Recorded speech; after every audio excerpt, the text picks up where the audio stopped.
You sure? Welcome to We're Talking Bears, the show where uncle, nephew, and son give you the latest and greatest in the Chicago Bears experience. I'm Uncle, I'm nephew. I'm son. and we're talking Bears. That was a Once long again. pause. That was a long pause. Like, we should be better at this, right? Like, we've been doing this for years now. Why can't we get that? That should be like, boom, easy, right? It's always we like a could just surprise do when an you're gonna say it. I auto. don't know. Or should we just We like could pre-record it and we then could play do an that? auto thing. Yeah, right. Like, just play Yeah, the audio. let's get an auto thing. But let's get into this because we are live. We are live. We are live. What's up, We're y'all? finally back. We're back. We're finally back. It's been a We're back. long, Finally, And guess been a what? long-awaited Football is return. back. Football football is back. is back. Damn right. You're damn right. Yeah, We we ready. started real soon. Real soon. Feeling it. How y'all feel about the off season and the preseason? Man, I'm not gonna lie to you. Let me say this. Every year, not only just on this show, but just as a Chicago Bears fan, I'm over enthusiastic about how the season is gonna turn out. And what's crazy is every season it's like, you know what? I'm not gonna let them do this to me again and get my hopes up. But my hopes are up once again. My hopes are up, man. My hopes are up. I'm excited. I can't say that I think we know how this goes, man. As Chicago Bears fans, we know how this goes. But every year, some way, they manage to get my hopes sky high. And once again, even though I told myself I wasn't going to do it, my hopes are up. I don't know how far we'll go this season. I'm not going to jump out the window and say, oh, we'll be Super Bowl champions. But I expect us to be extremely competitive. I wouldn't be surprised if we are in competition to win our division. These are things that I see as possibilities for our team. I like the direction we're trending in. I like the things that Coach Ben Johnson has been doing. I like some of the roster moves we've been making. I feel like our guys have the right attitude, and I feel like this can be an incredible season. But like I said, we're Chicago Bears fans, and every year they get me like this, man. Every year they get me like this. Every doggone year. The hype machine is real. They get you on that hype train. Hey, I feel similar. I think every year I'm pumped. Every year I'm excited. But honestly, it's rare when I look and I can say the next words that are coming out of my mouth. Our offensive line looks good. Right. That's a rare sentence. Like, we can be as pumped as we want, but we all know football begins in the trenches. If you can't handle the trenches, you in trouble. Now, when we faced Kansas City, our defensive line did not look good. It didn't look good. Montez is our best defender, and they shut him down. And they shut everybody else down. But our offensive line looked good. Caleb had time. Tyson had time. Save the fact when the number 2s came in and you knew who was blocking for him last year, because it got a little dicey. But even that they did settle down. But so you think about the years where we had a good offensive line. As a Bears fan, those are years where we often won the division and often went into the playoffs, if not deep. The Urlacher years. There were several years where we had a good offensive line, and we went far. The doggone obviously the 80s, we straight up Hall of Fame offensive line, and boom, we win it all. So I would say that even that being a little bit reserved, as far as we've all been burned a million times by the hype. It's a real offensive line, man, and having a real offensive line, man, that makes us deadly because we got weapons. If we can slow the pass rush, we got weapons, and we got 2 quarterbacks. They were smart to re-sign Bajent. We got 2 quarterbacks. What you think, son?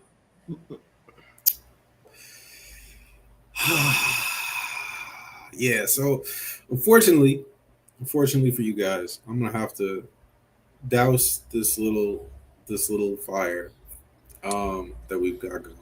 I have to make sure that we don't run away with ourselves. Make sure we don't kick over the lantern, so to speak, and light the city ablaze, because we've got a really good roster for once. But let's take into account this is a new coach, this is a new regime.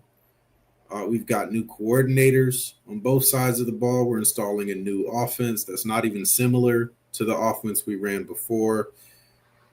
Our quarterback is just in his second year. His first year, he struggled mightily, and he is learning a new system for his second year, which history has shown us is not easy for young quarterbacks to do. And then on top of that, we are the second or third toughest schedule in the entire league. I don't think we're ready to compete. I think we are in a better starting place than we have been in a very, very long time. I don't think that's really debatable. I think our offensive line, like you said, looks better than it has in a very, very long time. Our starters, Drew Dalman, Jonah Jackson, Joe Tooney on the inside are way better than anybody we've had starting on the inside. Like Sam Mustipher just haunts my nightmares. That was Aunt's boy too. Yeah, it was. You loved Musty, and I was like, "Oof." Hey, he still. I don't think that guy's on a roster. I don't think he's on a roster. So, I mean, yes, cool, but we still have a giant question mark at left tackle. Hopefully, Ozzie Trapilo takes over this. But my thought is that Braxton Jones probably starts, and we know what we're going to get from Braxton Jones. We're going to get steady, if uninspiring play until someone gives him a power rush, and then they walk his chest down. So on the left side, on the quarterback's blind side, question mark. At receiver, I think we're in a fantastic spot. I agree. This is the best receiving corps maybe the Bears have ever assembled. Wow. Last year with Keenan Allen. But in the tight ends, it goes the same for the tight ends. Like, obviously, Martellus Bennett was really, really good for us. But who was the second? Greg Olsen was really, really good for us. Exactly. But they never really had somebody behind them that was catching passes like a top 10 pick. So as far as weapons on the offense goes, on the perimeter, we're looking great. Running back, however, we're not. Yeah, when you have a lot of starters at running back, you don't have a starter at running back. Exactly. So all told, I mean, we'll go into the full 53-man roster later, but I don't think we are built to compete as, we'll say, completely as maybe you guys are hoping. I'm thinking we have a middling season, but there's room for growth. And that honestly would be a good thing for us, because that means that Caleb did okay and learned the system and started to do the right things at the right time for the right reasons, started to understand the game, play faster, hit those checkdowns when he needs it, not hold the ball, sit in the pocket forever and then wait till it collapses. I think at least you have to wait now till it collapses. Yeah. I think that'll mean that the team before you identifies its weaknesses. Yeah, I think that'll mean that we identify our weaknesses and then we can go attack them in the offseason. And I think that we'll need at least a year of seasoning before this offensive and defensive system feels like what we're supposed to be doing. And all of our guys are hitting their marks and making sure they're in their gaps and getting their route depth correct and all of that, like, consistently. It's going to take a minute. And I'm going to treat this the same way I treat any transition year, is let's see what we have. Let's see what these coaches can do. Let's see what these guys can do. And yes, this is way more talent than we're used to starting off with. in one of these transition years, which great, fantastic. That's a positive. But it doesn't mean we're just going to come light the NFL on fire. Like if we do that, I'll be very surprised. I'll be happy, but I'll be surprised. So that's my opinion. So. I honestly think I think the truth is somewhere between all of us. Like we're going to be better than what you just said, honestly. And I think through the years, I feel like if we can hold off the first 10 games 5-5, man, we'll be gelling by then. We'll be gelling, and we got the back seven. We can play some golf. We can hit some people with clubs. Okay, but so I'm looking for a learning process during the front half of the season, and I'm looking for a run at the playoffs in the back half. That's what I'm looking for. Yeah, man. I'm not gonna lie. Cookie agrees with me. Cookie is down for wins, man. We've not. She gets real excited whenever there's a touchdown. So I want to see a lot of that. I want to see a lot of the dog flipping around in the living room every touchdown. Look, man, I feel like I wouldn't wear the victory chain. I hope we have plenty of reason for you to wear it this season. I'll say this, and this is what I was saying. I feel like you both said, we've upgraded as far as talent goes. I'm expecting and hoping that our coaching staff can get more out of our guys than we've seen in the past. Yes, I know it's a new regime. Yes, I know change for a young quarterback is not always easy. Yes, I agree with all of what you said, but at the end of the day, I remember us being extremely competitive, at least within our division last year, and our offensive line was abysmal. We didn't have the talent that we have this year. Abysmal. We didn't have the heart. We didn't have, in my opinion, we didn't have the coaches didn't have the will of the players to come in and play, and I don't feel like they were buying into what the coaches last season were talking about. So with that being said, we had bad plays. If we were competitive last year, within our division, that's all I'm saying. I at least expect us to be able to be somewhere within our division in the fight, able to, at the end of the season, looking to say, hey, we're either able to win our division or we're right there for being able to. Now, I get it. It's new. Beat the pack. Of course, beat the pack. You have to learn. You have to learn how to gel together. You have to learn how to play within the system. Guys have to understand how to work together as a team, and this is new for a lot of these guys. So I understand that. But at the end of the day, I feel like we've improved, and I'm expecting to see that improvement mathematically within our wins and losses column. And I don't see any reason why it won't be that way. So I hear what you're saying, but if we look like a team that's just still floundering and searching and like, oh, we've got more talent, but it still isn't seeming to be panning out, I'm going to be disappointed. Where you say you'll be surprised, I would be disappointed. I want to see us taking a step in the right direction. No, we don't have to win every game for me to be satisfied, but yes, we have to be competitive. And seeing us, just to speak on the preseason, seeing us play against the Chiefs and seeing the starters go out there and pretty much getting dealt with like a team that has championship pedigree and a team that's been there and a team that knows what's going on, I feel like that's great for us. But at the end of the day, even though it was the backups, even though guys come in, it shows me the character of our guys, the backups. It just shows me that there's fight in this team. And yes, they need to figure it out together. They need to gel. But these are guys that have been going to the championship for years. Patrick Mahomes is a lot of times compared to some of the best quarterbacks that we've ever seen. So I'm not going to say that, we should have beaten them. I'm going to say that I look at this as a test for our guys.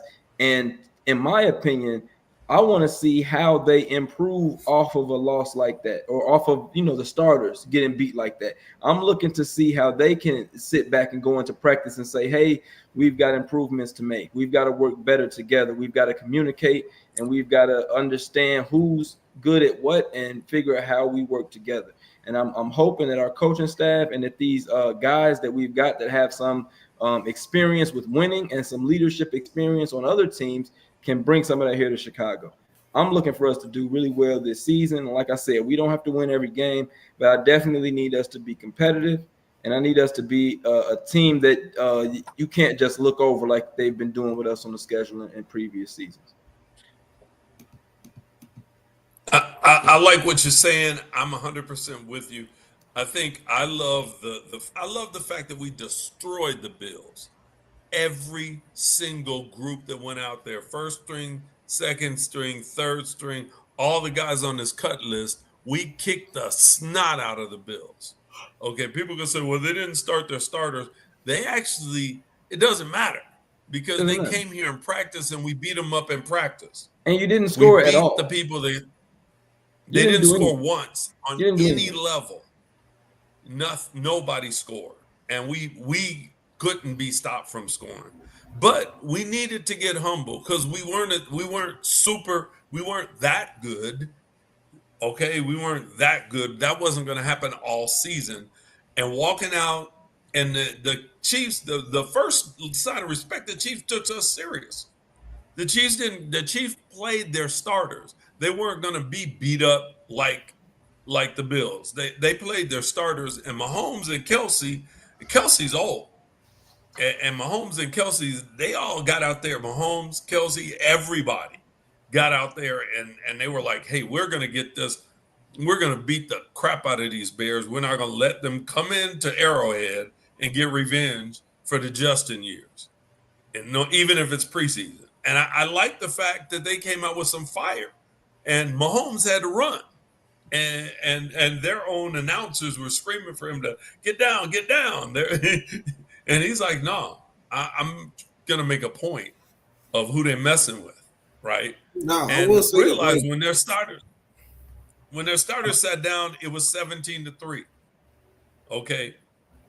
All right, that's a whipping, but you know what? Our starters need to learn. We've got to do more. Y'all did enough to destroy Buffalo, but you didn't do enough to knock Mahomes' door down. You didn't do enough to scare him. He wasn't scared. No, I will say this. Andy Reid does tend to play his starters in the last preseason game. That's just he does that every year. So I can't think of a year where he sat everybody. He tends to be like, if you're used to playing football, you'll start off well. You know what I'm saying? And some people sit their starters like Buffalo. Some people play them. That's up to the team. I don't think it really has anything to do with them caring about us walking in and winning. What I really took away from that is that was a championship caliber offense and a championship caliber defense. Yes. And we weren't on the field with them at the same time. We're not champions yet. We're not championship caliber, which is going to tell you a lot because the Detroit Lions across the way, they're championship caliber. So we're going to have to expect that level of competition when we walk into Detroit. Not yet.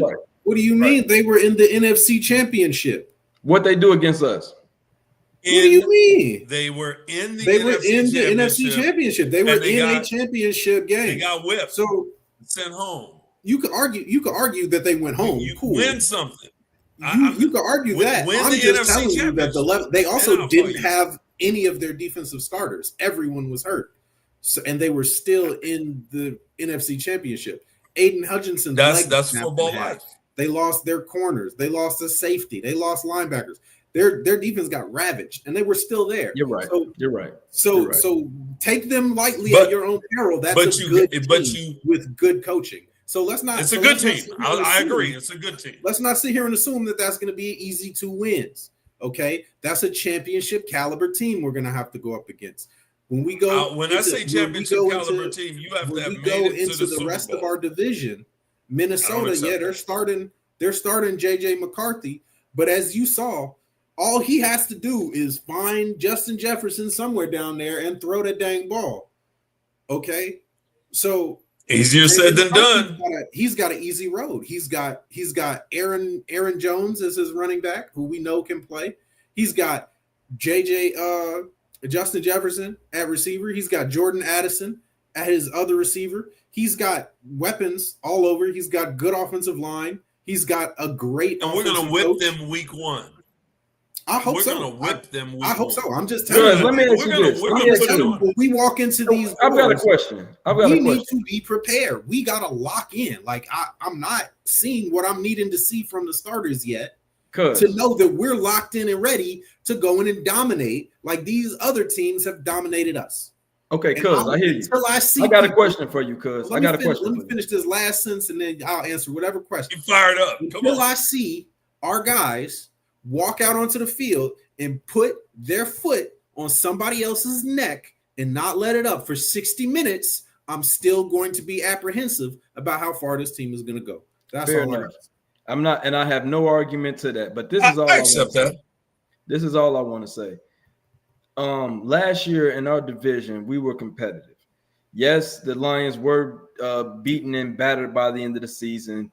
Yes, I can give you that. I don't remember which game was which, but I know each team in our division, the first time we played them, beat us by 1 point or 1 score. So we played everybody tough in our division. I just want to ask you this, because this is where I'm a little bit confused.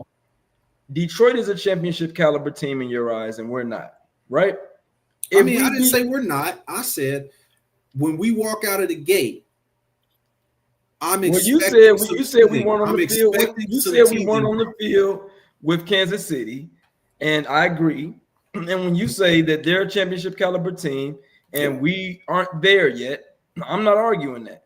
But what I'm saying is, if we go out and beat these teams that you're speaking of, if we play the Detroit Lions and we handily beat them and we win, does this change your opinion of the team that we are? No, because here's why. Because any given Sunday, any team can win. You could be playing the 15-0 or the 0-15 Detroit Lions, and you might be the one team that they sneak the game off. Any given Sunday, any team can win. So I'm not going to sit here just because we go out and we have a good game against teams that we know really well, that we can sit there and do that on a consistent basis week to week against teams we've never played, against teams and coaches that we've never schemed against rosters and guys that have been drafted recently that we've never battled against. I'm not going to say that we could just dominate every group. Let me argue that players that we roll up against week after week just because we do it in division. Yes, it starts in. Let me argue that. Yes, you have to win your division. Let me finish this real quick. Yes, you have to beat your divisional opponents and get through. But once you do that, you still have to go out and dominate the rest of the league. And are we ready to do that yet? I would say not yet. Unless they show me otherwise. Okay, I don't think we're ready to dominate the rest. I don't think we're ready to dominate the rest of the league, but I'm going to tell you 3 things. One, we have some of the best coaches top to bottom in the NFL. We have a prolifery of great coaches and guys with championship caliber experience, to use your phrase. I'm going to say Detroit is just shy of championship caliber because you know what? Win the NFC championship, then I'll call you championship caliber. Because make it to the Super Bowl. You knocking on, they were knocking on the door last year. They knocked on it, but they didn't get through. So I can't call. I could say they're a dangerous playoff team. They are a dangerous playoff team. We have to prove we're a playoff team. We can't say we're a playoff team. We can't say we're 500. Okay? But what I do know is Ben Johnson has schemed against everybody out there and been successful. And he's our head coach. So I'm going to trust in that.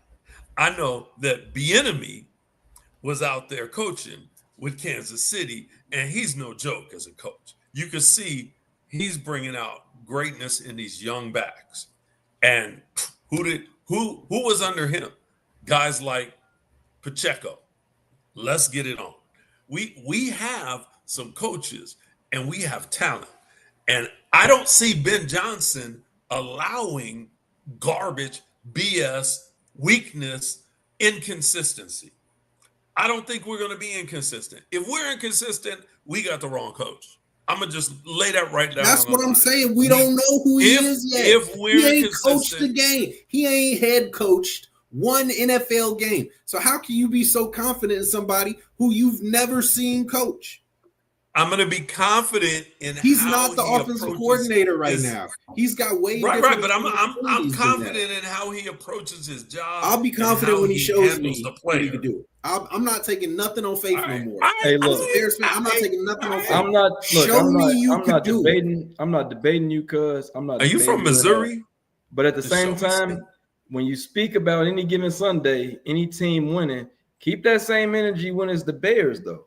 Keep that same energy when it's the Bears. Don't give me. No, I know you do. I know you do. But all I'm saying, look, I know you do. I know you do. For years. I know you do. All that I'm saying is, if we before the season can start, we can look at teams like Kansas City and we recognize what they've done in their past that makes them a championship caliber team. We recognize what these guys have shown and proven.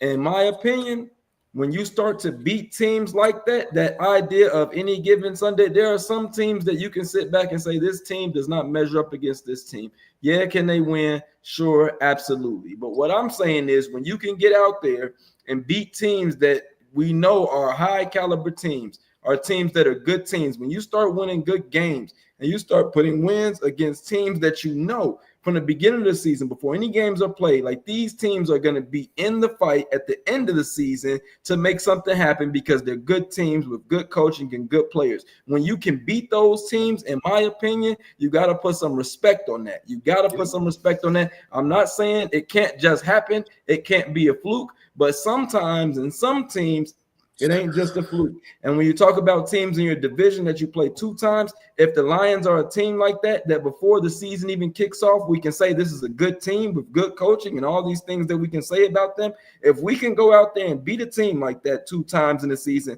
I think that it's worth mentioning and putting the other teams on notice that the Bears are here. And that's all I'm trying to say. Yeah, inconsistency means that, hey, we're not ready. But I believe that if you're beating good teams consistently, and we know the Lions are a good team, I believe that says something about us. And that's all I was trying to ask you before. I feel like if we can go out there and beat a team like the Lions 1 time, 2 times when we play them, fight them tough, and they're not just able to come in there and kick on our behinds, that tells you that we're ready for something, because I know that they're a team that's ready and they're prepared. So I'm just saying I'm looking forward to it.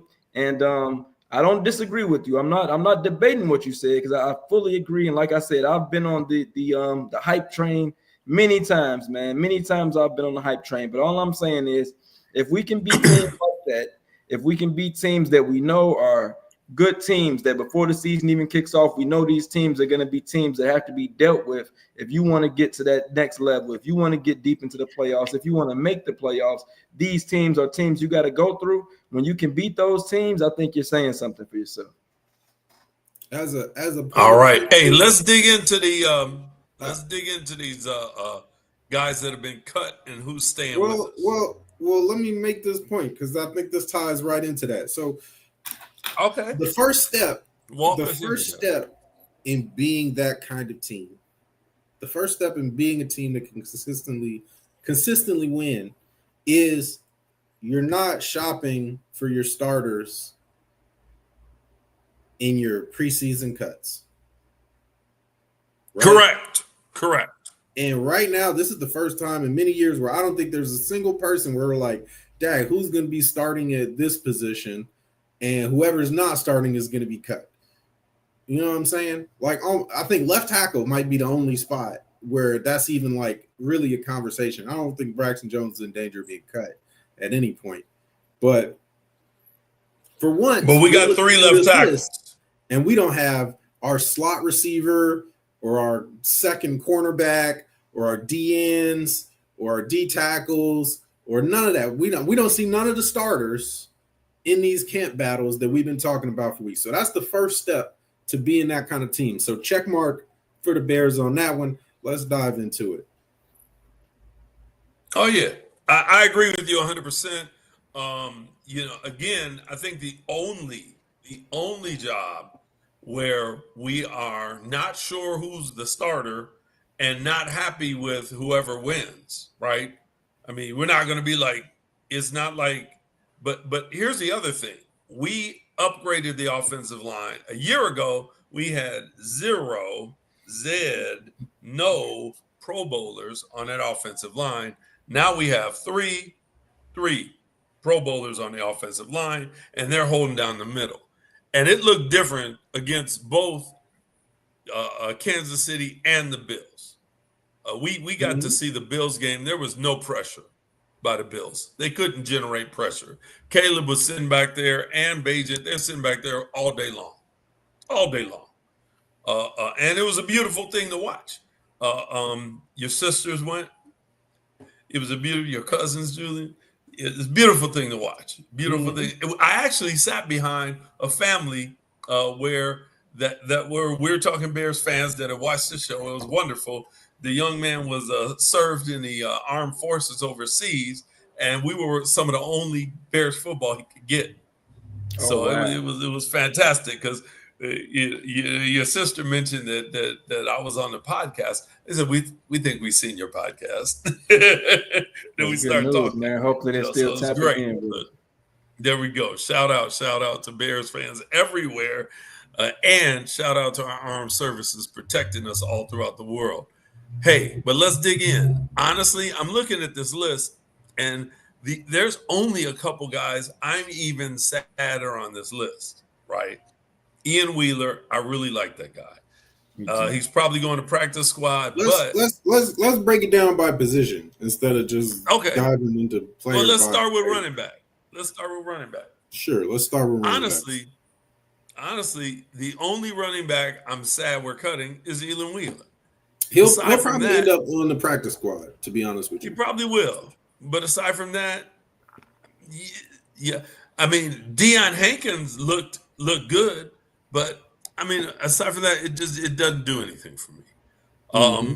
When you start to look, it's really hard to look at this list and go, oh, I missed that guy. Travis Homer put on the reserve injured list, but not cut. So either he'll be cut at a later time, or he'll ride that reserve injured list into the season and then either be designated to return, and maybe it'll be what's his name, Monangai or something like that if he's not holding his weight up at that third RB spot.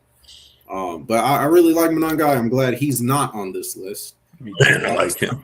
I think that's really big, and he looked great in the preseason from the action he had. I think he looked really good, and I like him. So I'm glad he's on there. So from running backs, I think there's only one quarterback on this list, and that's Austin. Oh, no, flip it to linebackers. The other side. What he's staying in the offense? Because the linebackers is the opposite of a running back on the other side. The linebacker is that really my how that job works? to get the running backs. I guess. Yeah, okay, sure. Let's go to the linebackers. All right, let's go to linebackers. So our boy Swayze. What you got, nephew? I mean, hey, man, I'm not gonna lie to you. I'm not extremely shocked at any of these.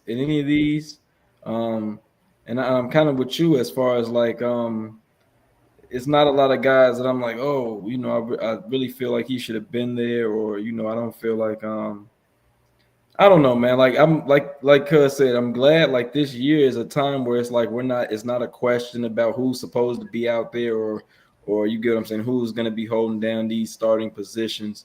So I don't know. I was just interested to see what we look like at the end of these cuts and the 53. I can't say I'm too much surprised about anything. A couple of names on here of some guys I think are good guys, and like we said this before about Poles, when it seems like sometimes he picks guys that are like high character guys, and you're probably a good guy and whatever, but you just don't fit what we're trying to do.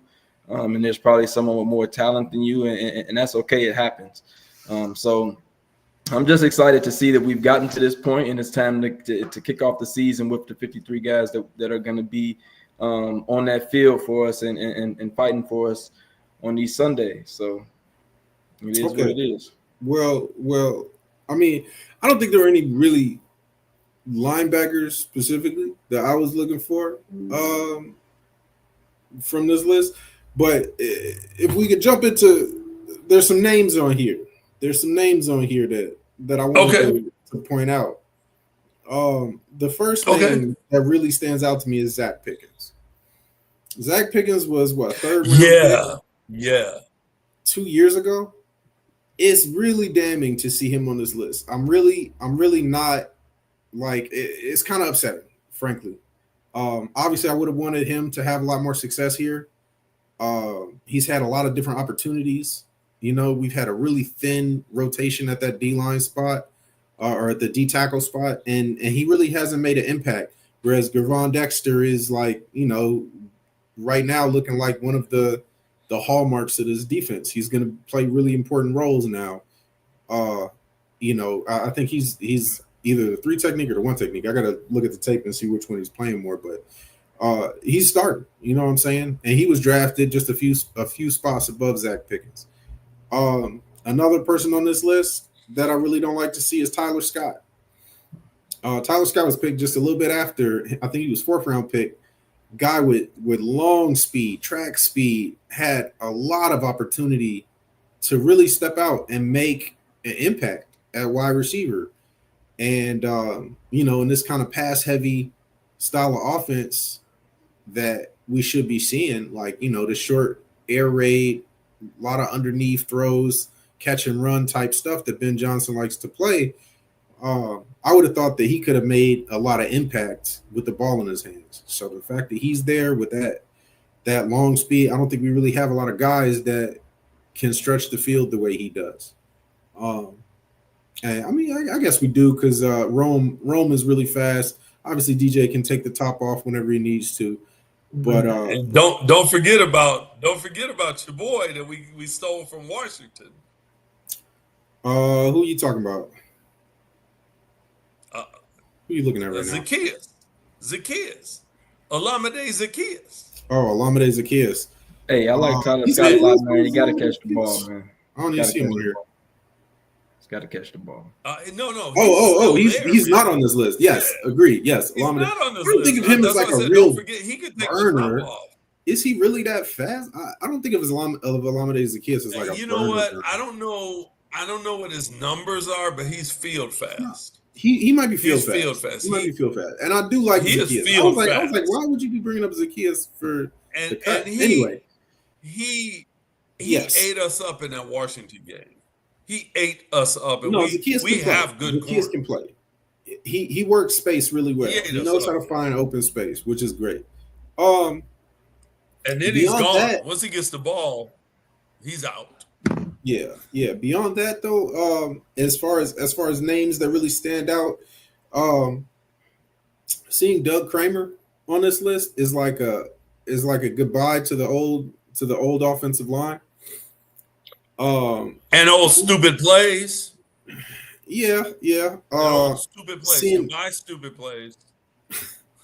Seeing guys like that that are no longer able to make the team for us is a step forward for sure.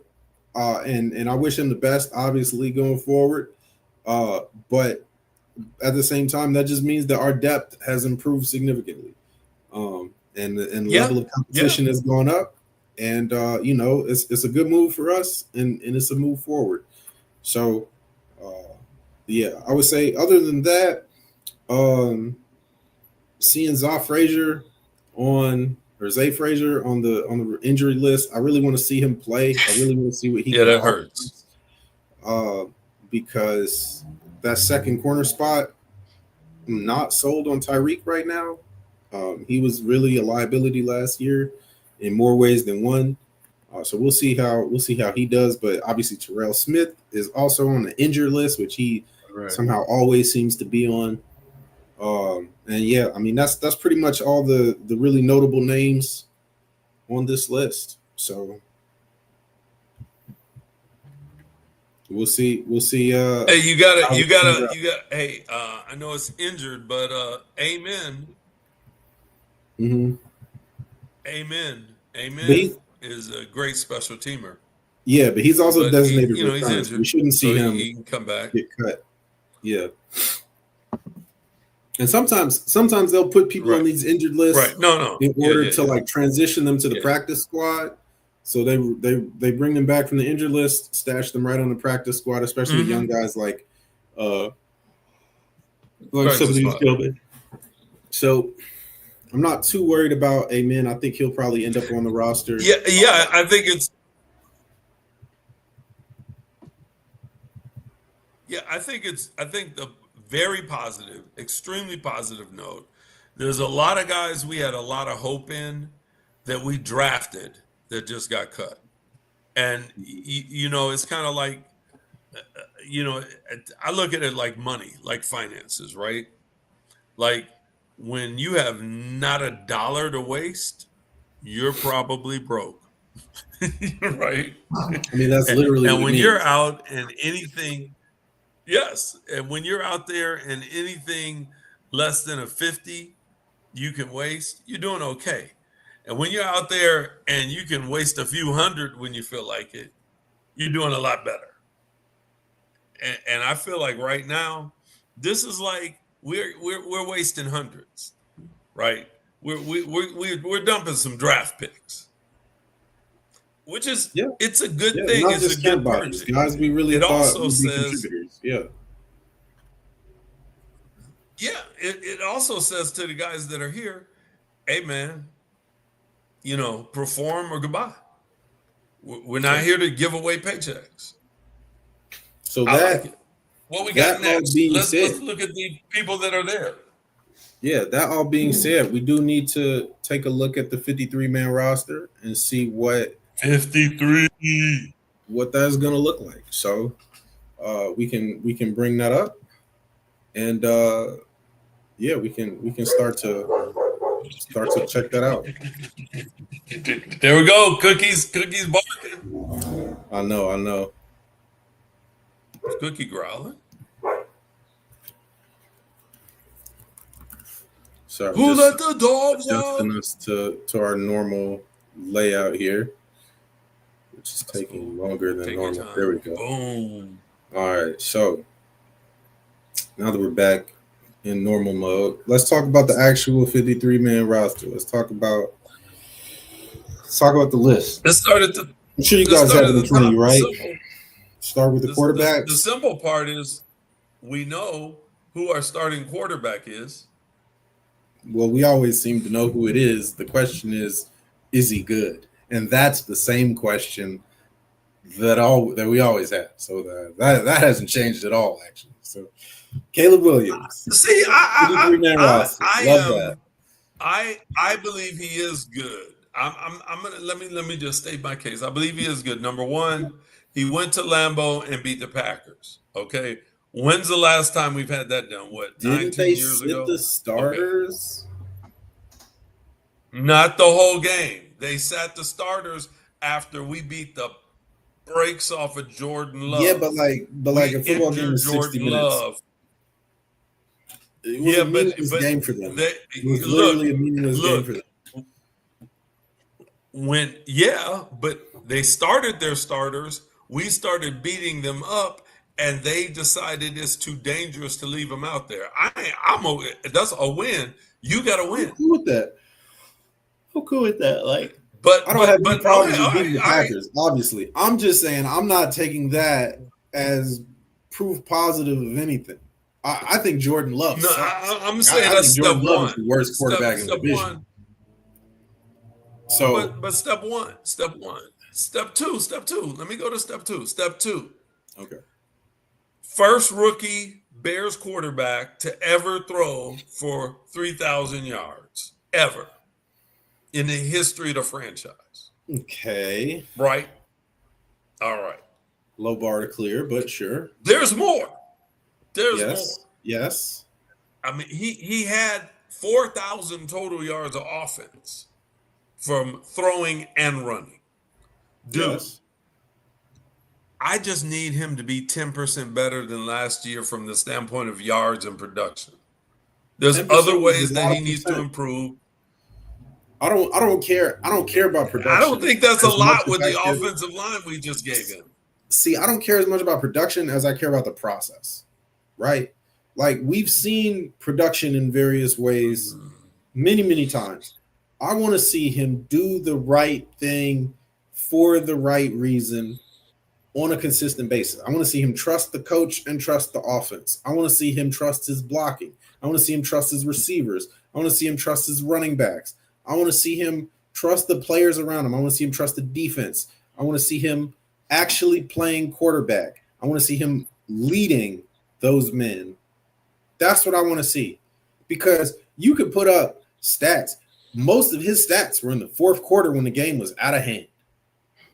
And there he goes. He didn't even want to hear this, man. That's crazy. He was like, oh, besmirching the great Caleb.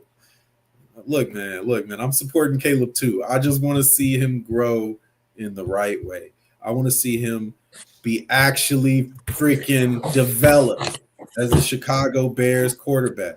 I want to see development. I want to see growth. I don't care about his numbers. He could throw for 2,500 yards for all I care. He could play 8 games and then get hurt. But if I see in that 8 games that he's taken the right step in his development as a quarterback, I'm happy. I'm happy. If we're getting the quarterback that we leveraged the franchise for at number 1 overall, I don't care what his numbers say. Right? Last year he was playing with He leveraged the franchise. Yes. What do you mean? Yes. He was free. He was not free. No, he wasn't. Got him for free. That's not. What did we have true. to pay That's for him? not how that worked. We got. What did we pay for him? We actually picked up DJ Moore and a host of other picks, and we got Caleb too. Yes, we traded out of the number 1 overall pick, which could have Bryce been Young, CJ Stroud. But but people weren't figuring that. People were going after Bryce Young. What do you mean? Yes, they were. People were debating. People were literally asking, is CJ Stroud going to go number 1 overall because Bryce Young is so little?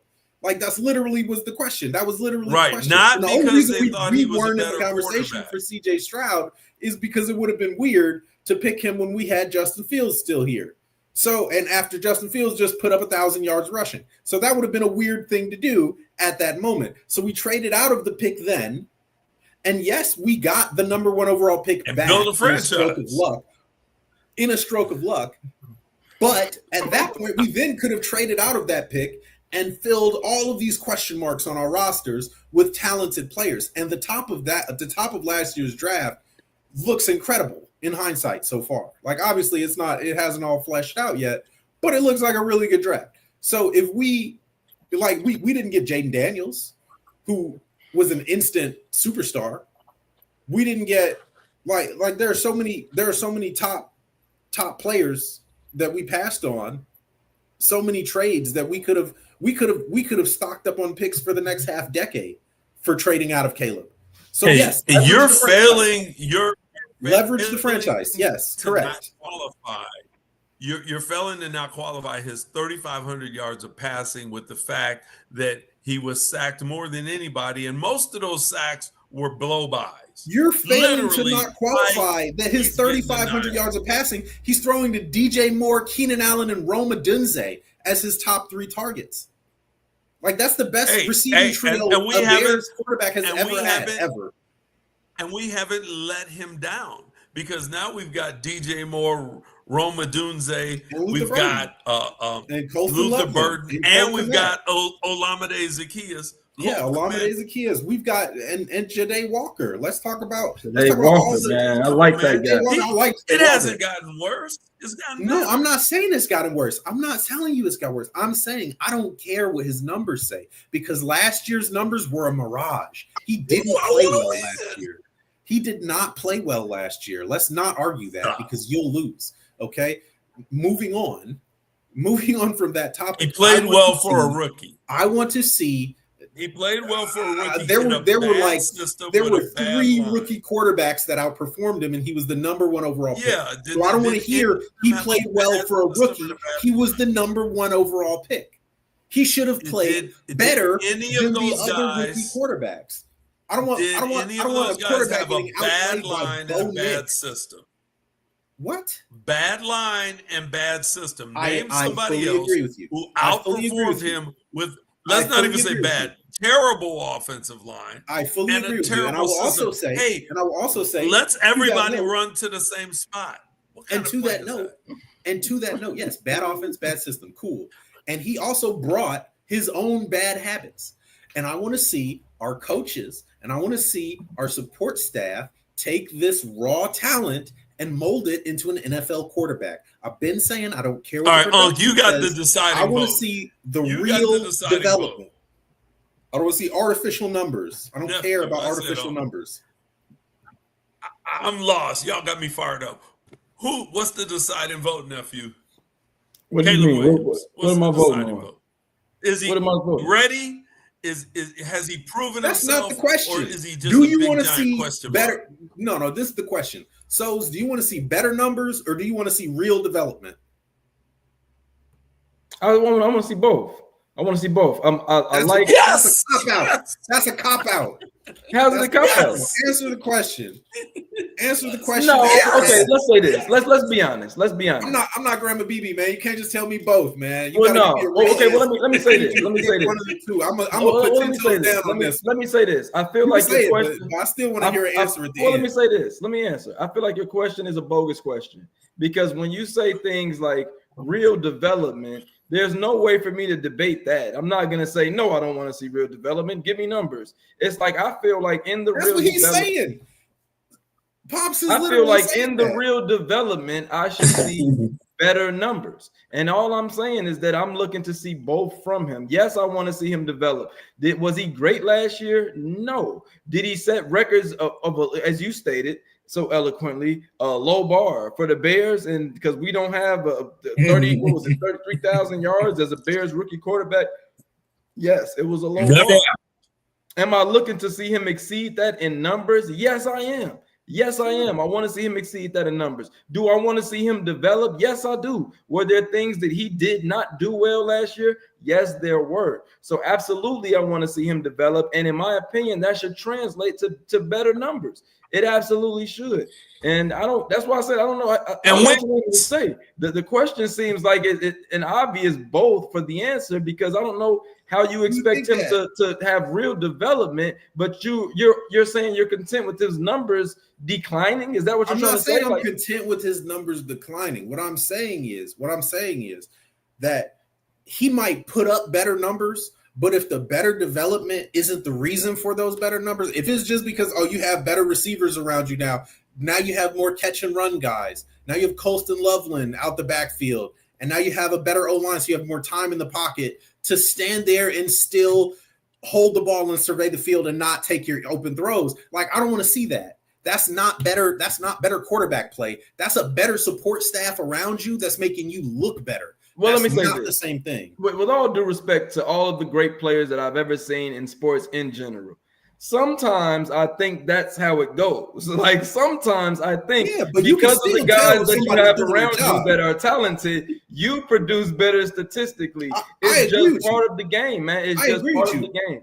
It's just part of the game. And some of our favorite players in all sports produce better numbers because of the talent they have around them. When you take away the talent that's around them, their numbers will decline. So I'm not necessarily true. And I'm gonna refer you to the great Michael Jordan, who actually put up his best statistical seasons with worse teams. The best ever. Put him into an offense where he really understood his role in the offense, what everybody else around him was supposed to do, and the capability of those players. He became a lot more of a piece in that offense where he was allowed to win more because the team operated better. On what statistics you're putting your value in. He didn't put up 100 blocks and 200 steals that year. He didn't put up 36 points a game those years.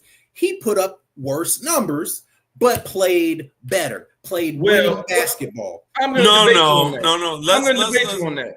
I'm going to debate you on that. Michael was there. Y'all were children. What do you mean? His numbers were worse, but he played better.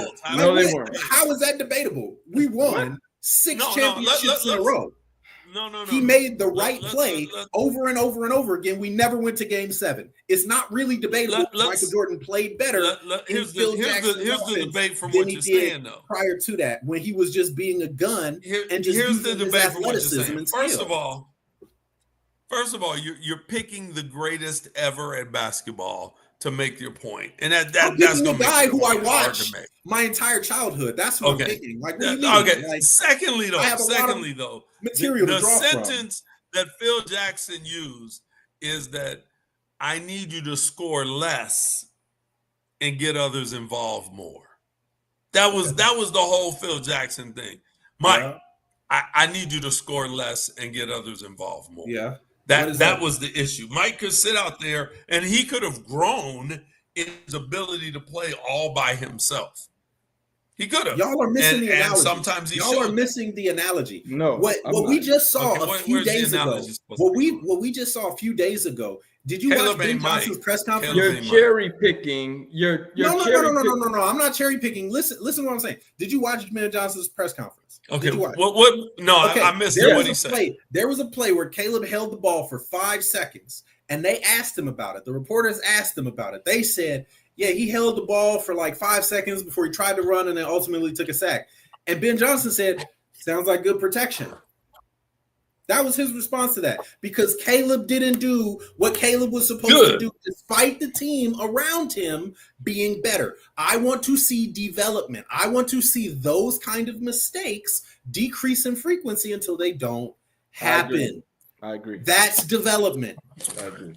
Anything else is just the players around him being better. Numbers being better is just the players around him being better. I don't care about that. Hey, tell Tom Brady that, because he cherry-picked teams. Tell Tom Brady won Super Bowls throwing 20 touchdowns in a year because he knew what he was supposed to do. I need Caleb to know what Caleb is supposed to do. That's it. I don't care about the rest. I don't care about the stats and the glory and the Pro Bowls and the accolades. I want a good quarterback. Let's just talk about play your part. Right. Maybe. And that's what I was trying to say. He needs to do less. He does. 100%. I agree. Less. Caleb, you ain't do all that. You're doing too much. I agree. Do more by doing. Maybe that's the thing. And that's all I was saying. Because with that Jordan example, with that Jordan example, you're cherry picking your statistics that you want to say he did better in. I'm only saying that it's the exact same scenario. We need Caleb to do more by doing less. Jordan did more by doing less. I don't think he needs to do. I honestly don't think Caleb needs to. My thing is this. He was the point of the triangle. Caleb is the point of the triangle. That's how this works. This is a team sport, and I'm 100% with you. At the end of the day, my only point was to say the talent around you matters. And when you have the talent around you, you need to play your part, as you both stated. I agree with that 100%. And when you produce W's, that is the key cog in what those statistics mean. So when you sit back and say, "Oh, if you ain't producing W's, I'm not interested in that neither." But in my opinion, if you have more talent around you, it can highly enhance your ability to produce those statistics that you're saying you don't care about. I think, yes, you probably will throw for more touchdowns if you have receivers getting open more often. It just seems like a match made in heaven. It seems like the way things should go. And that's all I'm trying to say. But as long as it translates to W's, then I feel like that's the important stat. And that's why I didn't agree with your Michael Jordan scenario, because at the end of the day, you're saying his stats were worse. But when you're winning, I don't care. Like you said, I don't care that you were the defensive player of the year or you averaged 37 points in a year. You were not winning. So I'm not convinced that you were playing better or that you had your best statistical seasons, because best statistical should translate to winning. That's the one stat that matters. That's the one stat that trumps all the other stats. 100% agreed. That's exactly what I was saying. Dad is the one over here talking about, I want to see him get this much better. All right, let's move on. I don't care about Tyson Bagent. I love man. Let me start. I I'm extremely excited to see Tyson Bagent's improvement. Yeah, he's the backup, but I'm not gonna lie. Bro. I've never been as confident. Sometimes I'm like, you know what? I feel like if Caleb goes down, I'm confident that Tyson Bagent can do his part. Not saying that he'll be the best quarterback there is, but I believe that Tyson Bagent knows what he's doing. I think he goes out there, he's a student of the game. I continue to see this guy get better. And I love it, man. I really love it. I love how he approaches the game. Yeah, he's in there against the backups, but he does his job and he makes it look damn good when he does it, man. So I'm excited to see from where we've gotten him. Undrafted, right? Am I mistaken? He was undrafted, right? And to come undrafted Division II. Right. What was the name of the school? Oh my God. I don't even remember. Undrafted Division II, Shepherd University. Shepherd University. Not even a Division II school we ain't heard of. Man, undrafted, but set the record for touchdowns in the NCAA. And that's what you're messing with. You're messing with a kid from West Virginia that works out by putting truck tires on the end of a barbell and jumping up and down off of fences and running miles with vests and doing all kinds of crazy CrossFit stuff. Man, I love Beijing, man. I love him as our backup. He's serious. Yeah. He's serious. Yeah, and you know what? Caleb gonna stay healthy because Caleb don't want to see Bagent in this offense with these guys. Right. Because Bagent might not give him his job back. Right. Don't let Bagent come in and we start scoring 35 points a game. Caleb gonna be like, can I get back in? And you know what? And I love that it seems like that's his attitude. Let me say one last thing. That pass at the end of the Kansas City Chiefs game, the drive and the pass at the end, where that was their starting receiver who needed some reps because he had been, I don't know what happened, but he hadn't got any work during the summer and any work during training camp, so they let him play most of the game. Yeah, that was on our receiver, Johnny Walker. Walker. Yeah, and the ball thrown at this shoulder of the cornerback with his back turned to him. I said receiver, I meant cornerback. That right here, so that our receiver could just grab the ball and score. It was incredible. You know what? Let me do you one better. On that drive. Come on. I saw one of the let me just say this. I saw one of the best catches I've seen. Jade Walker. That he was an integral part of that last drive. That first pass that Bagent threw to him was beautiful. Where they had to review it to see if he got both feet down.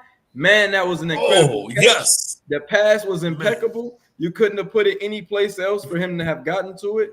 And the catch was amazing. Yeah. Like I had to watch the review several times just to say, damn, he really got that second foot down. Like he really did get that second foot down, because when you seen it live, it didn't look like he actually got both feet down, but he did. Man, I'm excited about Jade Walker. I'm excited about Bagent. Man, they're giving us so much to look forward to, and I love that these are the backups, because what I like about that is even though you have starters, even though competition. I love the competition. I can be a fan of yours. I can be your teammate. But hey, I want your spot. I want your spot, and I'm gonna go out there every day to try to take your spot. And I feel like that's the best part of some of the football that I've seen from those guys in that last drive. That it looks like even though you're going against backups, it seems like you're going out there to try to prove your point and to prove that you belong there. And man, that's the best feeling about what I get from the Bears right now. That's my favorite part about everything that's going on with the Bears right now, is the attitude that I feel like these guys have, and they're wanting to go out there and make their names known, man. And I don't think it gets any better than that in football. Yeah. So. Next man up.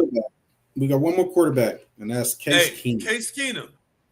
Case Keenum. He's been around the league, man. He's a journeyman. He's a veteran.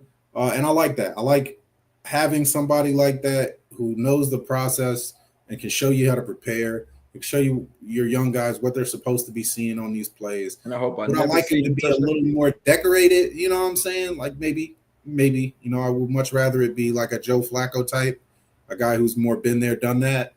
But Case Keenum, as far as a third quarterback, roll it. I hope he never plays. I hope he never roll sees it that. and legit. That's a clipboard. he's the That's a third clipboard manager. quarterback. He gonna get paid a couple $1 million He's number 3 to hold a clipboard. Cool, run it. Right. Let's talk about running backs. And he's legit number 3. Yeah. Let's talk about running backs. I'm confused. DeAndre Swift. I'm confused, man. I don't know what to expect from these guys. I like Manang. What's his name? Manang guy. I like him. I like Roshan Johnson for the last few years. Swift. I don't dislike Swift. I know he has some talent, but I'm not sure if he's the guy. I don't know if he's the guy, but I don't know where we're going with this. I don't know who's supposed to be where. Is Roshan the number 2? Is Mananga the number 2? Should Swift be the starter? Is Mananga looking to take his spot? I don't know exactly what's going to happen with that position. I do. Once again, I like the competition, but I don't know what to make of the running back room right now. Yeah, same. I'm going to say this. That running back room can flip fast. If Mananga takes that job, man, Roshan and Swift are probably on their way out of town. And don't sleep. Manungai could take the starting job. I don't feel like think about it. Rutgers, 7th round pick. Who's the last Rutgers 7th round pick to take that's a the real starting thin job comparison going to Isaiah Pacheco here. That's a thin comparison. But what I will say is this: Isaiah Pacheco. Yes, I said that. Yes, Chiefs. We've seen. They run similar, bro. We know that Manungai has talent. We know that Roshan has talent. We know that Swift has talent. Here's the thing: Swift was on the Lions when Ben Johnson showed up. It was his last year on the Lions. We know that Swift has had trouble producing in even some really talented offenses, like last year with the Chiefs, or not last year, the year before last with the Eagles. That's what I was trying to say. The year before last with the Eagles, Eagles. That's what I said, Eagles. He produced like barely bog standard average production behind a line that Saquon took for 2,000 yards. I think he barely crossed 1,000. So Swift has some warts as a player that I think defensive coordinators around the league and I think Ben Johnson are well aware of. And unless he can develop past these, and I think they're just mental flaws, like which holes he chooses to attack when he tries to bounce it outside. Like that's really what I get the sense of with Swift is like he doesn't always just maximize every run. And unless he can flip that, he's getting paid a lot of money. I think he got like a $24 million 3-year deal. He's getting paid a lot of money to start ahead of some talented guys. So I really hope he can make sure that, and yes, he's valuable in the passing game. That's another thing, probably more so than the other two guys on the list. But Roshan can catch, but I hope he can make sure. But not if he has to block. Yeah, that's another thing. Roshan can block very well. So can Manungai. So we'll see how they turn out. How the running back room shakes out, and it could get dicey for Swift real fast if he keeps these same bad habits that he's had in previous stops. And I don't think it's just the bad habits. He's not good between the tackles. He's not tough, and he doesn't block well. And it's just part of who he is. Okay. He's more of a scat back, even though physically he has a little size. He's got the size. So to me, it's habits. But he played like a scat back, man.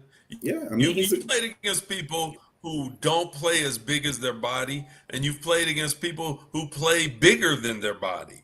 Yeah. He doesn't play as big as his body. True. True. So his days are numbered. Because you can't have a number one starting running back who can't block for your quarterback when the blitz is on, and he happens to be back there with him. That's a non-starter.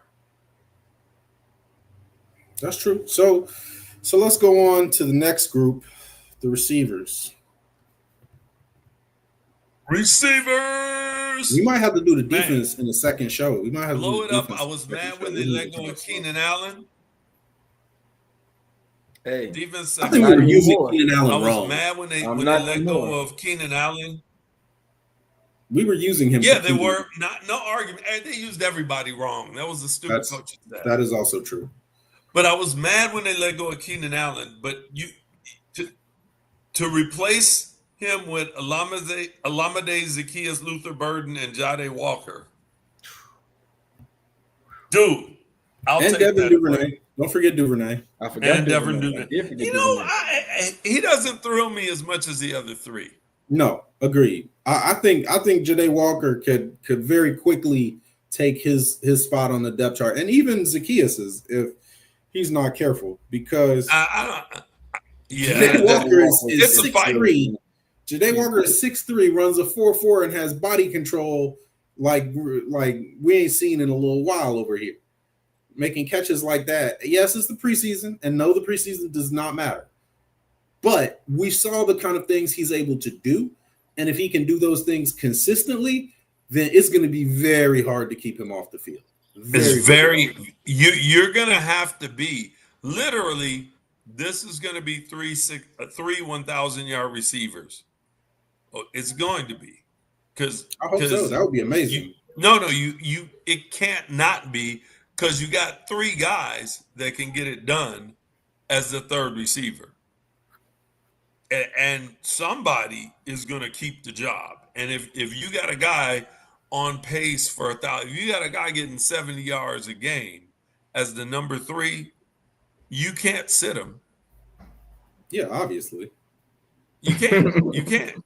It's too much. It's too much danger. 70 yards a game is a tall bar for a third receiver. Like we saw a top 10. It is, but look at these guys coming nothing near that.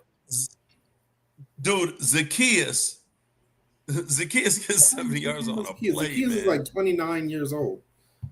Right, but he's not going to be the number 3. Luther Burden is going to be the number 3. Right now. I would say by the time we hit the quarter mark of the season, if Burden is not the number 3 receiver over Olamide Zaccheaus, then we are doing something wrong. No, I don't think so. I think if Zaccheaus is out there and you're what'd you say, a quarter is, if Zaccheaus has 300 yards in the first quarter of the season, you don't sit him. You keep playing. Dude, you're talking about this guy like he's just going to light up the world, but like his like statistical best season, let me see. This guy statistically has the best he has ever done is 533 yards. Like, what do you think he's just going to be a different guy all of a sudden in his 7th year? How many catches? How many catches did he get for 500 yards? 61. Or no, sorry, he's had a 64 catch season for less yards. But he's hit 500 yards twice in his entire career. Like, I don't think Zaccheaus is the guy that's going to hit 1,000 yards. I think if anyone's going to do it out of that group, it's Luther Burden. And Burden has shown at times that he is immensely talented. The question with him is always the mental side. Like, can he control himself, basically, in order to do the right thing and do what the team needs of him and not have an ego? So can he do that at the NFL level behind DJ Moore and Rome Odunze? I would hope so, because he is not the best receiver on his team for the first time in his life. So he's going to have to figure out where he is in the pecking order and just take the opportunities that come to him. Hey, I'm going to say this about Zaccheaus. I'm calling for a career year for Zaccheaus. I hope so. He's going to have a career year.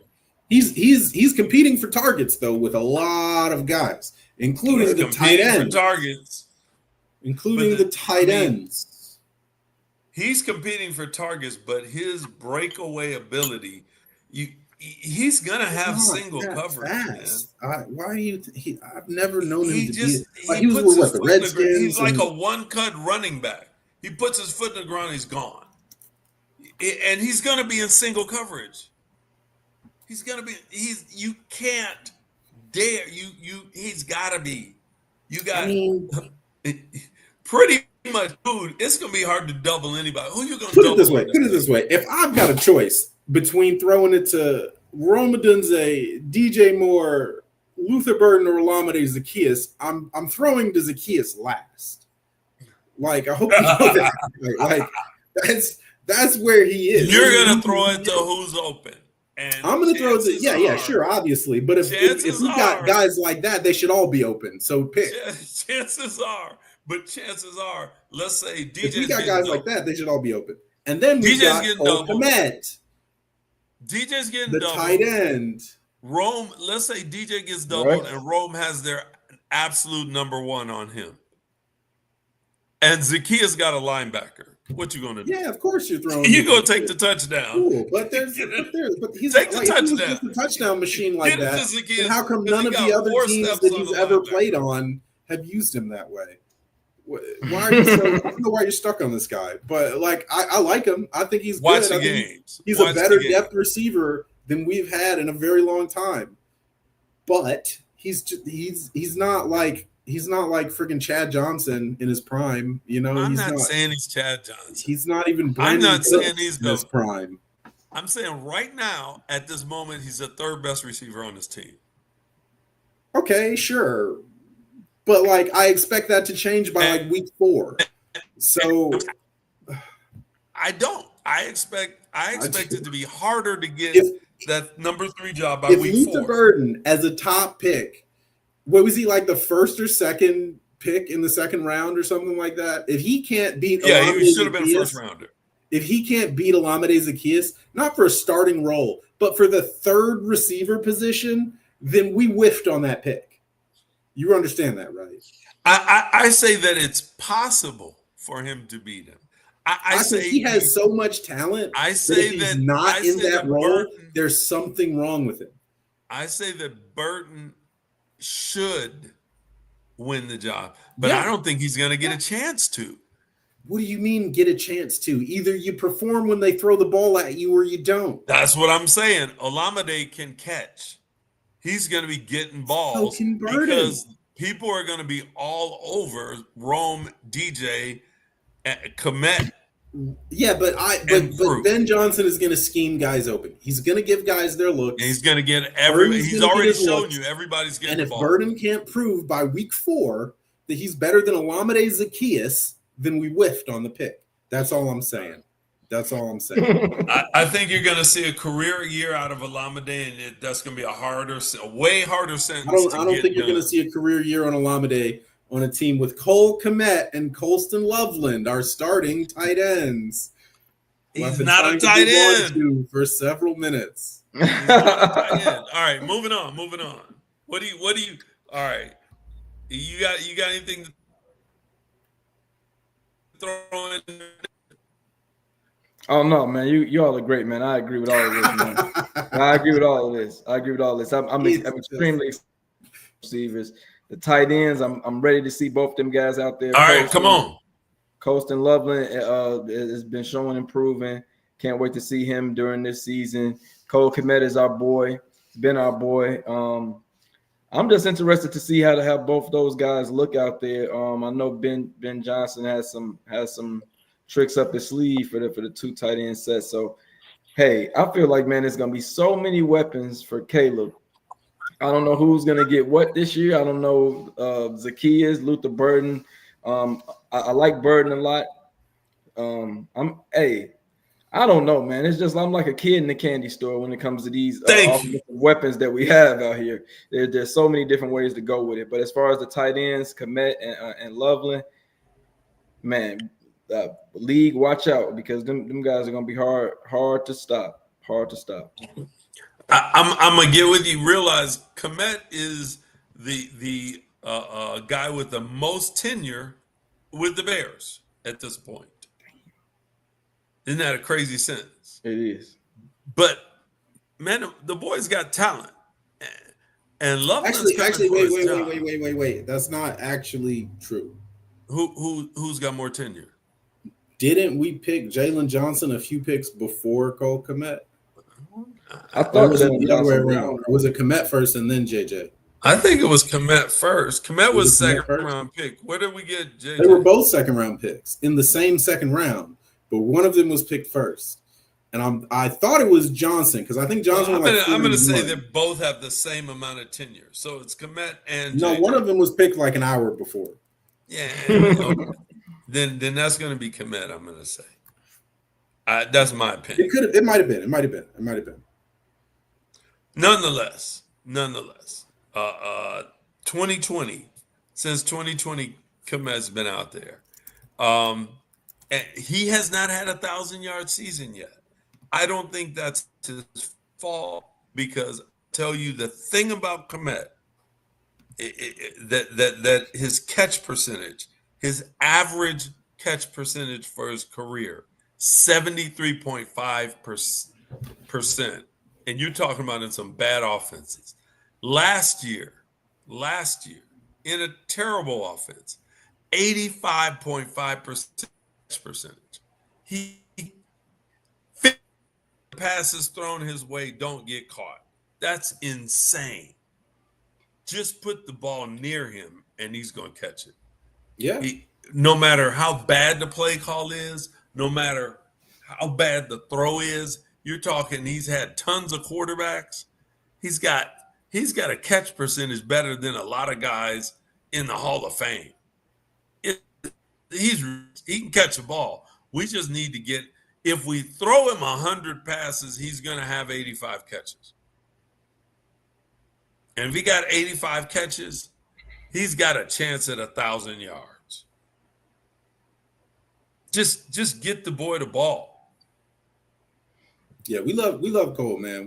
That man, he's been a rock for us through some really tough times on this Bears roster. He's put up a lot of highlights, and then once he kind of got the touchdown bugaboo off his shoulder, he's threat in the red zone.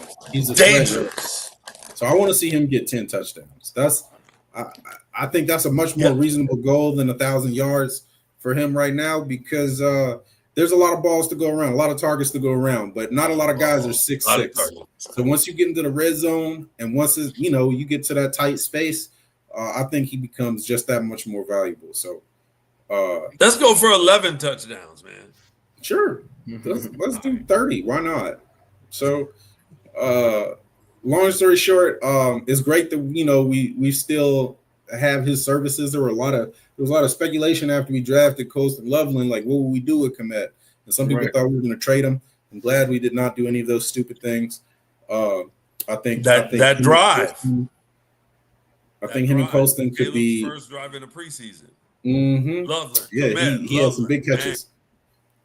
So so Loveland being this kind of move tight end, this like H receiver that's able to just kind of be all over the formation and cause mismatches and use his motion to kind of give tails on the defense without really compromising our formation and what we're doing.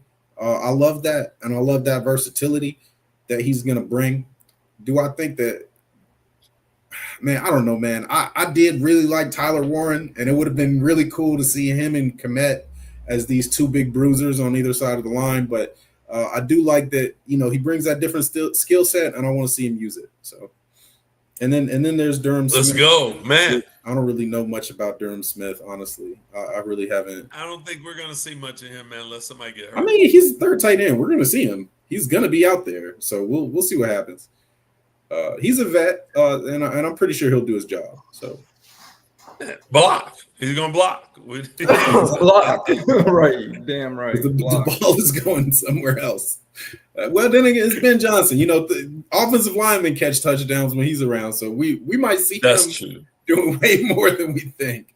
So we'll see what happens. Speaking of offensive linemen, we got 10 of them. 10 of them.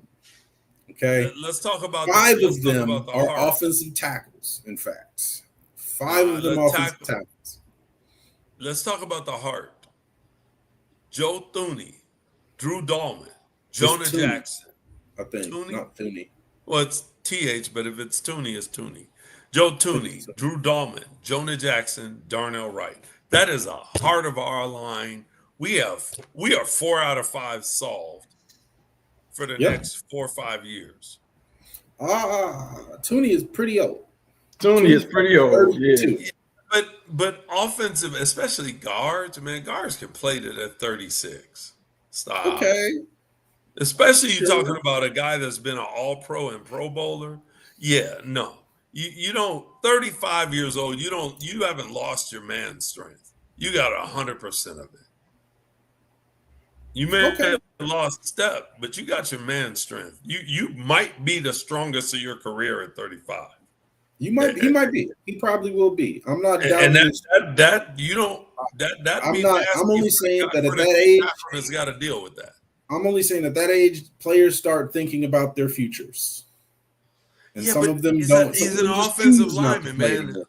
So we can't just sit here and say that this is solved as a position. We need to look at the future, okay? And we also need to look at the injury history of the guys on this list that we just read. Yeah. Okay, now that's an issue.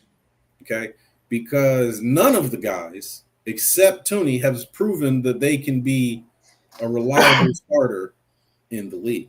Dahlman has spent most of the last year on injured reserve, if I'm not mistaken. Jonah Jackson spent most of the last year on injured reserve, if I'm not mistaken. Darnell Wright has battled various nagging injuries and played through them. He's played through Braxton Jones spent the majority of last year on injured reserve, if I'm not mistaken. Braxton is not in this conversation. So it's very important. It's very important that we look at these players as essentially a unit that is requiring of the depth behind them. Okay. And that depth right now, Ryan Bates, Luke Newman, Theo Benedet, Ozzie Trapilo, and Kieran Amagaji are not as inspiring as the gentlemen that we just named before them. I mean, I agree. This is the most punishing and physically demanding position to play in any sport, anywhere. So, do I have concerns? Yes, I do. Is this a market improvement from where we were a year ago? Abso-freaking-lutely. But are we done with the investment here? Absolutely not. Are we done with making sure that we keep the best possible depth behind these guys? Absolutely not. And if there's anywhere that I think that our offense has a chance to fall down outside of Caleb Williams, it's injuries. And honestly, really hard.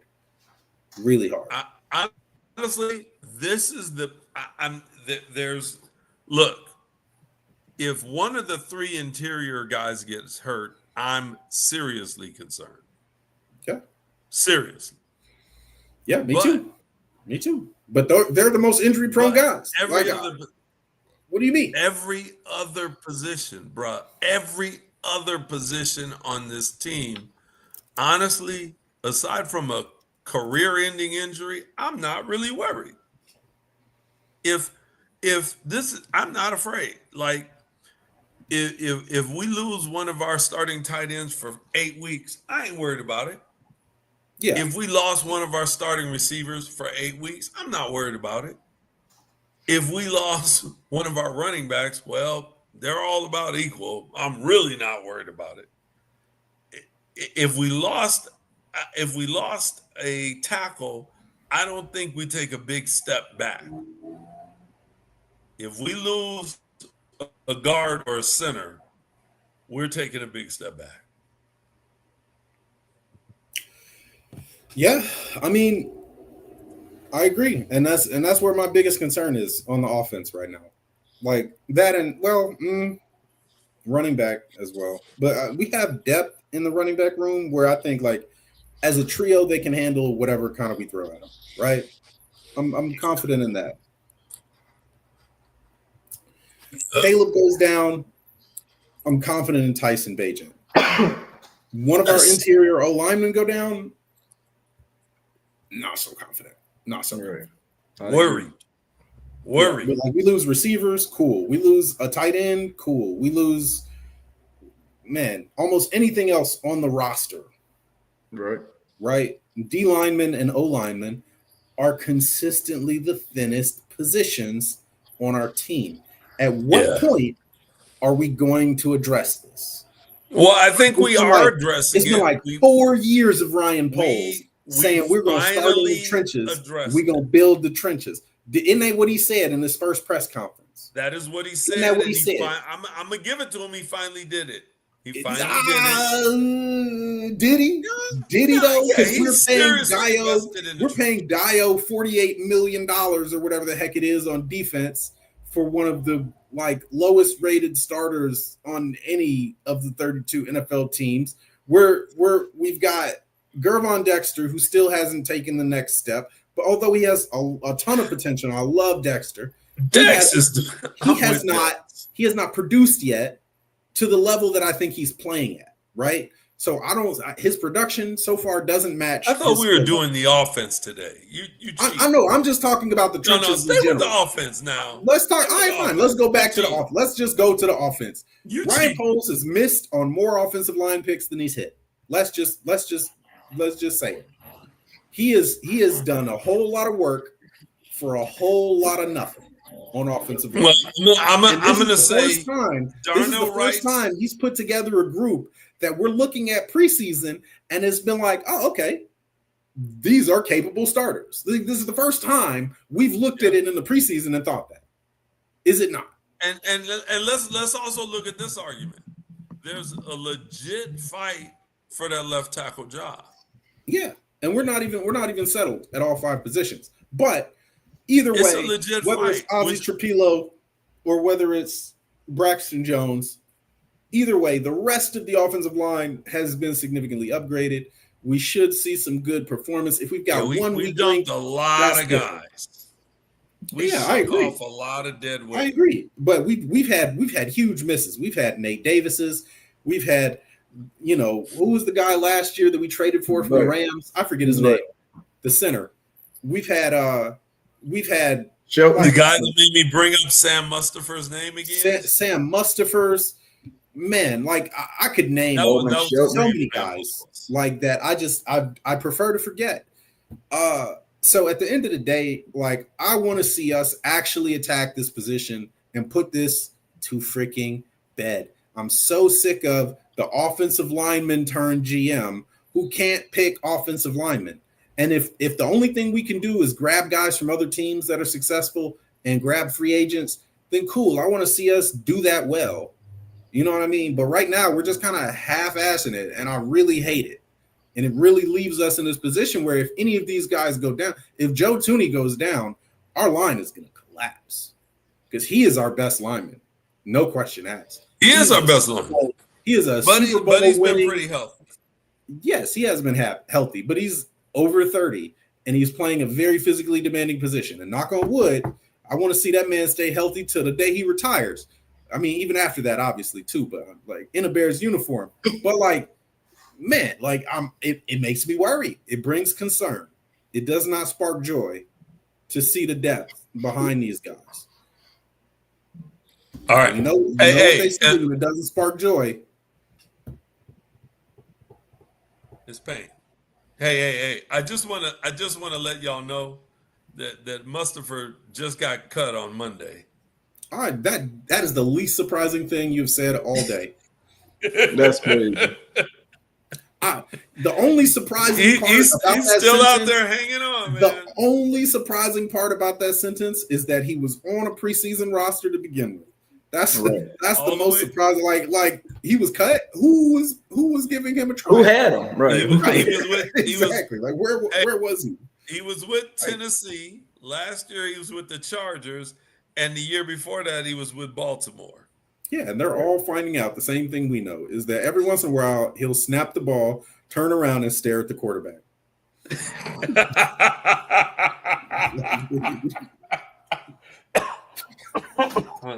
My God. Come on, tell me he didn't do it more than once. Tell me he didn't do it at least 2 or 3 times like He was the in best half the center season. Justin Fields had at the Bears. That's crazy. That's crazy. He was. That's the crazy part. That was the best it got. That was the best it got. It was. Damn. Sorry, Justin. Man, I'm saying, like, we really sold Yeah, that they man need up the to. river, bro. They need We to really send sold that Justin man up the river. a nice Hey. Christmas card that says sorry.